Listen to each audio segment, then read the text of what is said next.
Si tu souhaites me soutenir, n'hésite pas à t'abonner à la chaîne. Tu peux aussi activer la petite cloche, comme ça tu auras accès à toutes mes vidéos. Tu peux aussi me rejoindre sur Twitter et suivre quotidiennement mes analyses techniques. Je te mets tous les liens en description. Bonjour à tous, très content de te retrouver pour cette nouvelle vidéo. On va continuer l'analyse technique de Bitcoin. On va faire ça dans différentes unités. On va passer en daily, en H4, peut-être en H2.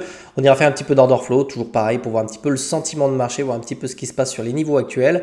Et puis on terminera peut-être un peu par le dollar index pour voir s'il a cassé ou non cette fameuse oblique dont je te parlais hier et avant-hier. Okay, donc on va pas perdre de temps, on va commencer tout de suite. Alors en daily, donc on va prendre un petit peu de recul.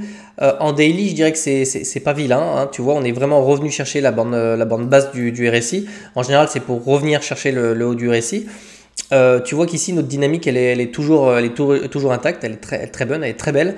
Pour l'instant, je te dirais qu'on a encore de l'espace si on veut pour venir chercher le haut du RSI. On avait cette belle divergence qui était haussière au passage. Ensuite, on a récupéré tout de suite un bon niveau de momentum. C'est-à-dire qu'en fait, ce mouvement-là, que je vais te dessiner, est un mouvement impulsif suivi d'un vrai momentum haussier. Okay, il n'est pas artificiel, on a vraiment eu de l'achat sur ces niveaux-là. Okay, on le voit parce qu'en fait, le niveau MACD est quasiment similaire à celui qu'on avait ici sur la TH. Donc c'est vraiment suivi, il y a quelque chose derrière. C'est pas un mouvement créé artificiellement avec peu de volume. Donc ça, c'est plutôt bon signe. Tant que je ne vois pas de divergence sur MACD en daily et sur mon RSI, je te dirais que, tu vois, comme ici par exemple. Ici, on avait vraiment une belle ascension sur Bitcoin, mais ici, c'était pas suivi. Tu vois ce que je veux dire? On voit que sur mon MACD, j'avais quelque chose de décroissant. Et là, je t'avais dit, attention, moi, j'étais passé en USDT. Et bien là, on n'a rien de tout ça. Pour l'instant, on a un beau mouvement et il est suivi. Il est pas, voilà, c'est ça que je veux te dire. On n'a pas de divergence et ça, c'est plutôt bon signe, c'est ce qu'on veut voir. Ok, donc en daily, je te dirais, voilà, on a la place pour venir chercher un petit peu plus haut. On va passer en H4 pour voir un petit peu les structures. Alors, il y a beaucoup de structures qu'on va aborder dans cette vidéo. Certaines seront pertinentes et d'autres le seront peut-être pas ou moins dans les jours qui viennent. On verra ce qui va fonctionner le mieux. On va voir ce que les traders vont choisir pour trader. Alors déjà, premier truc, sur cette petite dynamique H4, c'est comme des escaliers, hein, d'accord? On vient, on se pose sur un support, hop, on monte, on se pose sur un support. Donc ça, c'est typique des dynamiques haussières. Donc on est sur une dynamique haussière. C'est-à-dire que si je prends mon bottom ici, donc c'était la mèche qui était ici, je viens prendre mon top, précisément mon top, voilà, on vient tenir le support des 38,2, ok? Ça a été le cas ici. Si par exemple je prends mon bottom ici, tu vois, la mèche qui est ici, je viens prendre mon top là, on a vraiment 38,2 qui sert de support. On vient le toucher, tu vois, et ensuite on consolide dessus, ok? Donc pour l'instant, moi je veux pour qu'on maintienne cette dynamique haussière, je veux voir un support qui tient. Okay, si on enfonce les 38,2 et qu'on passe dessous, déjà en H4, ça veut dire qu'on perd le momentum et on perd un petit peu cette dynamique-là. En ce qui concerne le RSI, je vois pas de divergence. Ici, il y en a une petite. Et je dirais que c'est plus une contraction. Donc là, attention, on a une petite divergence en H4. C'est-à-dire qu'on fait un nouveau plus haut. Et là, tu vois, on commence à perdre un petit peu le momentum. Mais attention, ici, ça a l'air quand même d'être assez fort. Donc on va voir, c'est presque une contraction. Donc on va évoluer à l'intérieur de ce petit biseau que je suis en train de te tracer. Et on aura une résolution. Mais en daily, on a encore la place si on veut. Si on veut, on a encore la place. Okay, si on venait break les 38,2, je dirais que ce support-là servira. Okay, on verra. Probablement que ce support-là est très important. Il faudrait pas si on sait sur le niveau actuel, on aimerait quand même avoir comment te dire, une réaction sur ces niveaux-là. Ok, mais c'est absolument pas ce que j'anticipe pour le moment. En ce qui concerne la dynamique, donc on a dit qu'elle était haussière, donc on peut considérer qu'on évolue dans un petit tunnel haussier. Alors je vais te le tracer, d'accord? On va prendre plusieurs points.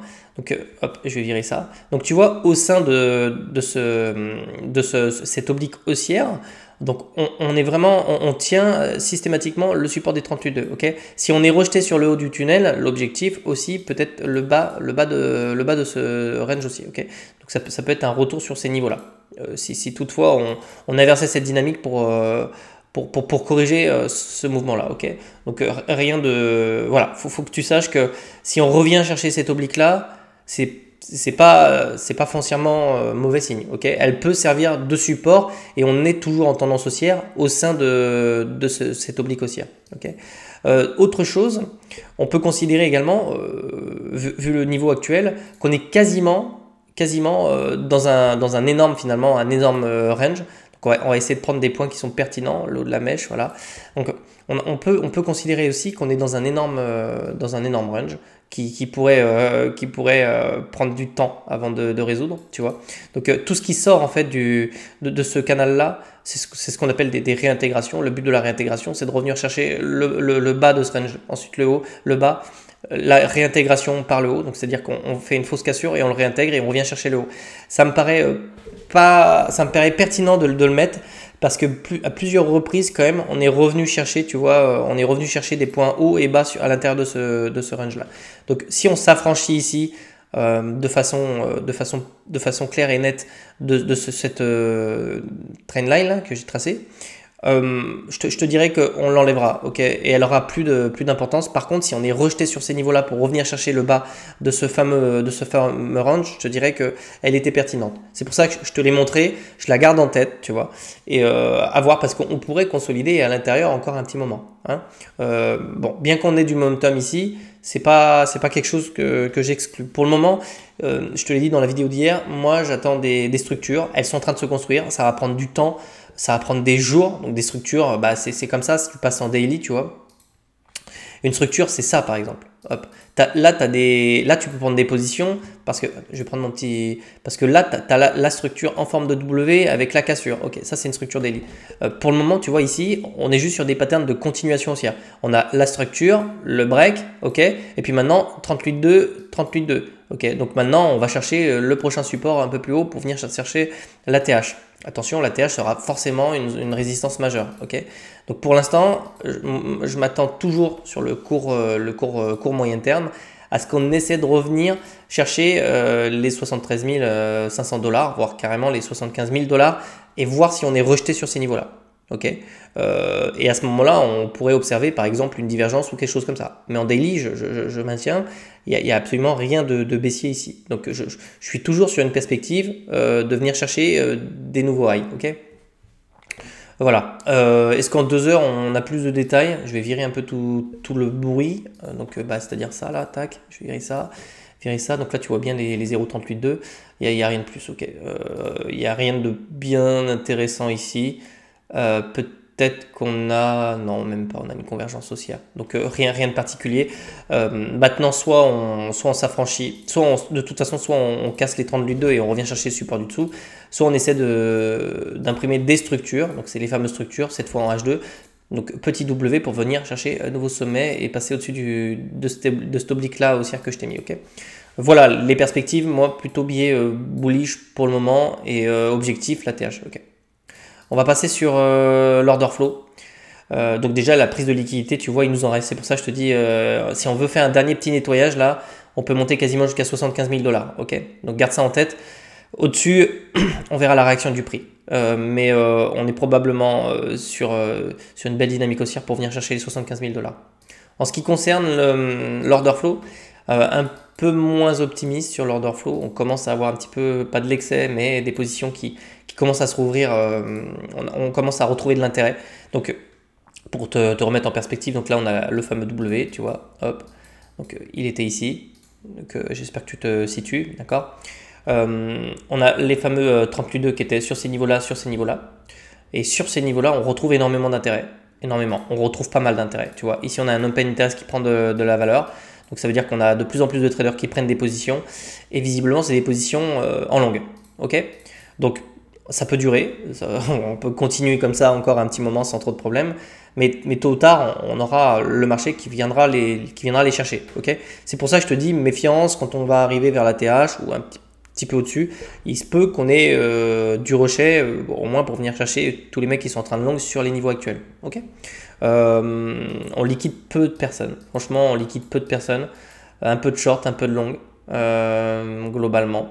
Donc, bon, il n'y a pas de... Tu vois, c'est pas comme ici où c'était clair, tu vois. Là, on était vraiment venu chercher énormément de longues. Bon, là, on a très peu de liquidation. Donc ça, c'est normal. C'est des petites phases comme ça qui sont flat. Tôt ou tard, on viendra assainir le marché sur tous les leviers qui sont en train de se mettre en place et tous les mecs qui sont en train de prendre des positions aujourd'hui. Pour l'instant, c'est pas encore fait. Ok. Donc on peut encore aller chercher plus haut sans trop de problèmes. On viendra chercher ces gens-là un peu plus tard. En ce qui concerne la taille des gros et des petits portefeuilles, ça se calme. Honnêtement, ça se calme. C'est-à-dire qu'on a vu les gros. Enfin, je vais passer en 2 heures. Peut-être que tu le verras en 1 heure. On le verra mieux. Ici, tu vois, on a vraiment les gros portefeuilles qui se sont mis à vendre sur les niveaux actuels. Ok, donc je vais faire ça, tac. Et les petits portefeuilles aussi. En fait, tout le monde s'est mis à vendre sur ce mouvement de hausse là. Ok, donc c'est bon. Je te dis que les gros portefeuilles qui vendent, c'est pas ce qu'on veut voir. En général, ces gens-là hold quand ils sont persuadés ou quand ils ont des convictions. Visiblement, tout le monde a un petit peu peur sur ces niveaux. Bon, tant mieux, j'ai envie de te dire. Si on veut venir chercher de nouveaux sommets, c'est pas forcément une mauvaise signe. Ok. En ce qui concerne Grayscale, ici, c'est bien. L'hémorragie s'est carrément complètement arrêtée. Ils ne vendent quasiment plus de BTC. Ça se ressent beaucoup sur le prix. Tu vois, dès qu'ils se sont mis à arrêter en fait de vendre, tout de suite on a pu reprendre une trend haussière. Donc mine de rien, en fait, Grayscale, ils ont quand même, je pense, hein, qu'ils ont quand même une influence importante sur le cours. Hein. C'est pas te vendre 300 000 BTC, c'est quand même énorme. Donc visiblement, là, il s'arrête. Il y a quasiment plus de, il y a très peu de ventes en fait, hein, vraiment. Donc tant que ces gens-là ne se remettent pas à vendre, tant que Grayscale se remet pas à vendre massivement du BTC, il y aura pas forcément, tu vois, une pression vendeuse sur le cours. Et c'est ce qui nous permettra de venir chercher, si on a le momentum, de nouveaux sommets. En tout cas, quoi qu'il arrive, la courbe est belle. Donc je m'inquiète pas trop pour ça, je te dis. Pour le moment, j'ai tendance à avoir un petit biais bullish pour venir chercher cet ATH. Ok. On va passer sur le dollar index rapidement. Et on va regarder un petit peu, alors on va pas s'éterniser dessus. Hein. Ce qui est important, c'est de savoir s'il est toujours dans son tunnel haussier, son canal haussier, ou pas. Et de voir les structures qui se mettent en place. Ok. Donc là, je vais copier cette trend pour que tu te situes bien. Et lui, tu vois, il est toujours en train donc d'ailleurs, ouais, attention. Donc là, tu vois, on a vraiment cette perte de momentum, donc dynamique baissière sur le RSI. On avait une dynamique baissière qui était également sur MACD. Attention aussi à ça. On est clairement en train d'essayer ici de trouver un bottom sur ces niveaux-là. Donc, à mon avis, il y a de grandes chances qu'on revienne chercher le bas de la trend pour voir si le support tient. Donc, je serais absolument pas surpris qu'on fasse une deuxième touchette en fait sur le bas du RSI, mais on n'est pas obligé de le faire, tu vois, comme ici. Hein, on est vraiment venu consolider. Un peu avec le même style de pattern, tu vois. Hop, on est venu chercher le bas de la trend, puis ensuite on s'est mis à consolider de l'autre côté, c'est-à-dire on est repassé en positif, et là on a eu une nouvelle trend, et là on a fait un peu pareil, tu vois. On est vraiment venu faire une touchette, ensuite on a consolidé, on est repassé de l'autre côté. Bah tu vois, pour le moment, on est en train de faire la même chose, tu vois.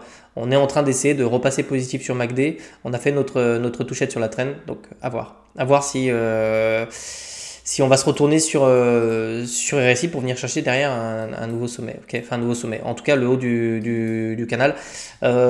Si on fait ça, si on retrouve du momentum sur le dollar index, je préfère te prévenir tout de suite, on aura plutôt une phase corrective sur Bitcoin, ok. Et dans ces cas-là, on pourrait revenir chercher le wake-off sur ces niveaux-là. Donc ça, c'est les prospections. Si toutefois on a un dollar index qui revient chercher le haut de la trend, attends-toi à revenir sur ces niveaux-là. Okay. Sinon, si ça nous laisse le temps, on viendra chercher ATH. Donc tu comprends. Je vais synthétiser mon AT là très rapidement, vu qu'on a vu pas mal de choses. Pour l'instant, la dynamique est haussière. Les structures sont belles. On a du momentum. Donc c'est accompagné d'un volume qui est clairement haussier. Attention, on a quand même pas mal de longs sur ces niveaux-là. On a un dollar index qui semble vouloir reprendre du momentum sur le bas de sa trend. Donc attention à ça. Si on a une structure, par exemple, si on repasse au-dessus de ce trait rouge là, c'est-à-dire qu'on valide des structures, hein, ok, alors ça peut être sous différentes formes avec un pullback. Attention sur BTC, malgré qu'on ait tous les indicateurs qui soient verts, on pourrait retracer de façon à retrouver des niveaux un petit peu plus bas, sans pour autant remettre en cause la tendance. Je t'ai dit, on a cette trend qui peut servir aussi et qui servira à mon avis dans les prochaines semaines, les prochains jours. Voilà. Donc voilà le point d'étape sur Bitcoin. Donc il y a un scénario qui est plutôt haussier, d'accord. Et puis il y a un autre scénario un peu plus timide, un peu plus baissier, mais ça s'accompagnera forcément de structures sur le dollar index et d'une dynamique, d'une reprise de dynamique haussière sur le dollar index. Mais je te le dirai quand ça se passera. Je serai le premier à le tweeter sur Twitter pour t'informer de tout ça. Ok, je te souhaite de passer une agréable journée, puis je te dis à bientôt. Allez, ciao.